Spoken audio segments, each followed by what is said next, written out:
Dear students, इस video के अंदर हम लोग सेंटर ऑफ मास चैप्टर का एक बहुत ही अच्छा क्वेश्चन लेने जा रहे हैं। ठीक है, इससे आपकी काफी डीप इंसाइट्स डेवलप होंगी। तो चलिए हम लोग इस क्वेश्चन को समझ लेते हैं। Two masses A and B are connected with an inextensible string of length L lie on a smooth horizontal plane. A is given a velocity v meter per second along the ground perpendicular to the line AB as shown in the figure.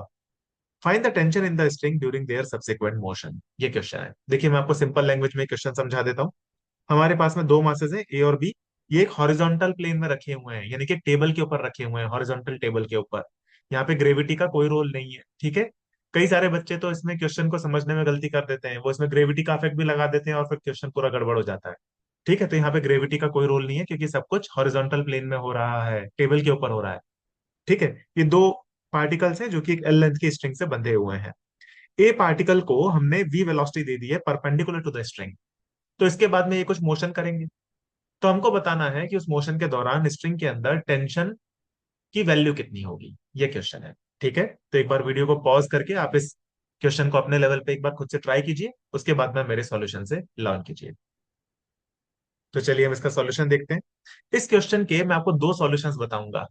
उसमें एक solution तो है centre of mass के frame में, और एक मेरा खुद का बनाया हुआ सॉल्यूशन है जो कि बी के फ्रेम में है। और जो मेरा बनाया हुआ सॉल्यूशन है वो आप रियलाइज करेंगे कि वो इजियर है। ठीक है, तो पहले मैं आपको अपना सॉल्यूशन बताता हूँ। ये है मेरा सॉल्यूशन जो कि हम बी के फ्रेम में करेंगे। देखिए जब इस क्वेश्चन को मैंने पहली बार देखा था तो मैंने ये सोचा कि बी को हमने वेलोसिटी दी है वी। देखिए इस पेज में आप उतना ही देखना जो मैं हाईलाइट करूंगा, अगर आप पूरे पेज को एक साथ पढ़ोगे कंफ्यूजन क्रिएट होगा आपको। ठीक है। तो मैंने पहली बार जब इस क्वेश्चन को देखा तो मैंने ये सोचा कि अगर मान लीजिए बी नहीं चल रहा होता, बी फिक्स्ड होता, तो ए केवल सर्कुलर मोशन कर रहा होता। और सर्कुलर मोशन में, वो भी हॉरिजॉन्टल सर्कुलर मोशन में, टेंशन निकालना बहुत आसान काम है। T will be equal to M V square upon R, क्योंकि और कोई फोर्स ही नहीं है। ठीक है ना। तो मैंने सोचा अगर बी फिक्स होता तो ये क्वेश्चन बहुत आसान हो जाता। तो बी को हम फिक्स कैसे कर सकते हैं? बी को हम फिक्स कर सकते हैं बी के फ्रेम में जाकर के। तो अगर मान लीजिए आप इस क्वेश्चन को बी के फ्रेम में सॉल्व करो तो बी फिक्स हो जाएगा, और बी के फ्रेम में ए केवल सर्कुलर मोशन करता हुआ नजर आएगा बी के अराउंड। तो आप उस circular motion, simple circular motion को आप यूटिलाइज कर सकते हो फिर प्रॉब्लम को सॉल्व करने में। तो यही काम मैंने सॉल्यूशन में किया है। हम मेथड वन में इसको बी के फ्रेम में सॉल्व करेंगे। ठीक है। अब देखो बी जो है वो एक नॉन इनर्शियल फ्रेम है, क्योंकि बी के ऊपर खुद के ऊपर भी टेंशन का फोर्स लग रहा होगा और ए के ऊपर भी टेंशन का फोर्स लग रहा होगा। इनके ऊपर नॉर्मल और एमजी भी आ रहे होंगे टेबल के परपेंडिकुलर डायरेक्शन में, वो एक दूसरे को कैंसिल कर देंगे। तो उनका कोई रोल नहीं है यहाँ पे। तो टेंशन का जो फोर्स लग रहा होगा वो बी पे भी लग रहा होगा, यानी कि बी जो है वो नॉन इनर्शियल फ्रेम है। और अगर हम बी के फ्रेम में चले गए यानी कि हमको ए के ऊपर फिर सूडो फोर्स ऐड करना पड़ेगा। तो पहले तो हम बी का एक्सेलरेशन निकाल लेते हैं। बी का जो एक्सेलरेशन है वो होगा टेंशन अपॉन मास, ये होगा बी का एक्सेलरेशन, ये है एक्सेलरेशन ऑफ बी। ठीक है। फिर इसके बाद में अब हम बी के फ्रेम में चले गए तो अब हम क्या करेंगे, सूडो फोर्स ऐड कर देंगे ए के ऊपर। ठीक है, ए के ऊपर सूडो फोर्स ऐड करेंगे, टेंशन तो ऑलरेडी लगी रही थी। सूडो फोर्स क्या होता है? Mass of the body multiplied by acceleration of the observer in the opposite direction. तो यहाँ पे हमने सूडो फोर्स ऐड कर दिया, वो हो जाएगा 2m into A be in the upward direction, क्योंकि बी का एक्सेलरेशन डाउनवर्ड था तो जो सूडो फोर्स आएगा 2m के ऊपर वो अपवर्ड डायरेक्शन में आ जाएगा। यानी कि बी के फ्रेम में जो नेट फोर्स लग रहा होगा 2m वाली बॉडी के ऊपर, ए के ऊपर, वो कितना हो जाएगा? 2m into A B multiplied by, sorry, plus t, and this will be providing the centripetal acceleration to the body of mass 2m। और यही इसको सर्कुलर मोशन करा रहा होगा, तो this will be equal to 2m multiplied by V square divided by L. क्योंकि B की initial velocity zero थी इसलिए रिलेटिव वेलोसिटी चेंज नहीं होगी, रिलेटिव वेलोसिटी वी ही रहेगी। ठीक है। तो ये हमारी हो गई equation number two. Equation number one से हम ए बी यानी कि एक्सेलरेशन ऑफ बी की वैल्यू हम इक्वेशन नंबर टू में डाल देते हैं, जो कि होगी टी बाय एम। ठीक है, ये हमने डाली। तो हमारे पास में ये इक्वेशन बन गई। इसमें हमको निकालना क्या है? केवल टी, और टी आ गया आंसर। देखिए कितनी आसानी से हो गया क्वेश्चन बी के फ्रेम में। अभी मैं आपको इसका दूसरा सॉल्यूशन बताऊंगा जो कि सेंटर ऑफ मास के फ्रेम में किया जाता है, और मैक्सिमम जगहों पर वही सॉल्यूशन दिया हुआ है। और वो आप देखेंगे कि और ज्यादा कॉम्प्लेक्स है। मतलब इतना बहुत कॉम्प्लेक्स भी नहीं है, लेकिन इस सॉल्यूशन के कंपैरिजन में कॉम्प्लेक्स है। उसमें मोशन को एनालाइज करना बड़ा मुश्किल पड़ता है बच्चों को। सेंटर ऑफ मास के फ्रेम में सोचना बच्चों को पता नहीं है। मैक्सिमम बच्चों को तो यही नहीं पता है कि सेंटर ऑफ मास का फ्रेम भी कुछ होता है। ठीक है, तो इसलिए क्योंकि दूसरा जो सॉल्यूशन है सेंटर ऑफ मास के फ्रेम वाला, वो कई जगहों पे दिया हुआ है, हर जगह पे दिया हुआ है इनफैक्ट वो, तो मैं आपको वो वाला सॉल्यूशन भी बता देता हूँ।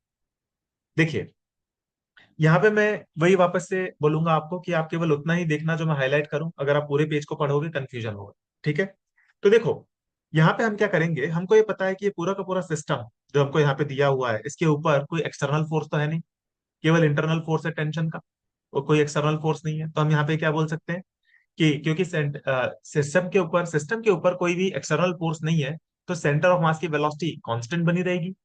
तो यहाँ पे हम क्या सबसे पहले क्या करेंगे, मेथड 2 में सेंटर ऑफ मास की वेलोसिटी निकाल लेंगे। तो सेंटर ऑफ मास की वेलोसिटी कितनी आ जाएगी, 2m × v plus m × 0 divided by 3m। वो हो जाएगा 2v/3। ये हो गई सेंटर ऑफ मास की वेलोसिटी। अब हम क्या करते हैं, सेंटर ऑफ मास के फ्रेम में चलते हैं। इनका जो सेंटर ऑफ मास आएगा वो यहाँ पे कहीं पे आएगा, क्योंकि ये 2m है और ये m है, और इनके बीच की डिस्टेंस जो है वो l दी हुई थी। तो हमको पता है कि ये वाली डिस्टेंस हो जाएगी 2l/3, ये वाली डिस्टेंस हो जाएगी l/3। तो ये डिस्टेंसेस हमको पता है सेंटर ऑफ मास से, और सेंटर ऑफ मास की खुद की वेलोसिटी है 2v/3। अब हम सेंटर ऑफ मास के फ्रेम में चले जाते हैं। सेंटर ऑफ मास के फ्रेम में अगर अपन जाएंगे तो इन दोनों पार्टिकल्स का मोशन कैसा दिखाई पड़ेगा। सेंटर ऑफ मास के फ्रेम में अगर आप चलते जाओगे तो ये सिस्टम चलता हुआ नहीं दिखाई पड़ेगा, केवल घूमता हुआ दिखाई पड़ेगा सेंटर ऑफ मास के अबाउट। सेंटर ऑफ मास के अबाउट ये जो 2m मास है ये इस पाथ पर सर्कुलर मोशन कर रहा होगा, और जो m मास है वो इस पाथ पर सर्कुलर मोशन कर रहा होगा। ये दोनों पार्टिकल कॉन्सेंट्रिक सर्कल्स में घूम रहे होंगे सेंटर ऑफ मास के अबाउट। तो सेंटर ऑफ मास के फ्रेम में इन दोनों पार्टिकल्स का मोशन प्योर सर्कुलर मोशन दिखाई पड़ेगा। कॉन्सेंट्रिक सर्कल्स होंगे और जिनकी रेडियस होगी l/3 और 2l/3। ठीक है ना, इस तरीके का मोशन होगा सेंटर ऑफ मास के फ्रेम में। तो क्योंकि हम सेंटर ऑफ मास के फ्रेम में सॉल्व कर रहे हैं, तो सबसे पहले तो हमको सेंटर ऑफ मास के फ्रेम में m और 2m की वेलोसिटीज निकाल लेनी चाहिए। तो जो 2m की वेलोसिटी होगी वो हो जाएगी v - 2v/3, और उसकी वैल्यू हो जाएगी v/3।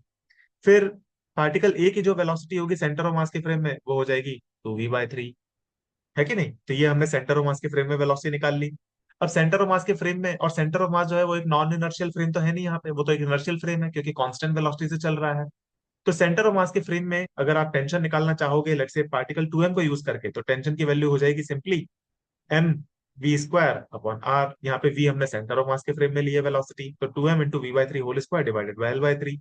आप इसको सॉल्व करते हो तो टेंशन की वैल्यू आ जाती है ये, यही हमने मेथड 1 में निकाली थी। यही चीज आप जो है सेंटर ऑफ मास के फ्रेम में m मास के पार्टिकल पे भी लगा सकते हो। अगर आप m मास पे लगाते हो ये वाला फॉर्मूला T = mv²/r, तो वो बनेगा m × 2v/3 whole square divided by 2l/3। उसकी भी वैल्यू यही आ जाती है। ठीक है ना। तो ये जो सॉल्यूशन है ये है सेंटर ऑफ मास के फ्रेम में सॉल्यूशन। इसके पहले जो हमने सॉल्यूशन देखा था वो बी के फ्रेम में है।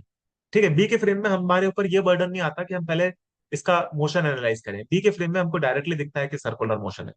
ये जो सेंटर ऑफ मास वाला जो सॉल्यूशन है इसके अंदर बच्चों को ये डाउट आता है कि सेंटर ऑफ मास के फ्रेम में जाकर के ए और बी का मोशन कैसा होगा, वो मोशन को एनालाइज नहीं कर पाते, इसलिए उनको प्रॉब्लम आती है। ठीक है स्टूडेंट्स, तो मैं होप कर रहा हूँ आपको ये पूरा का पूरा प्रॉब्लम और इसका सॉल्यूशन क्लियर हो गया होगा। Thank you.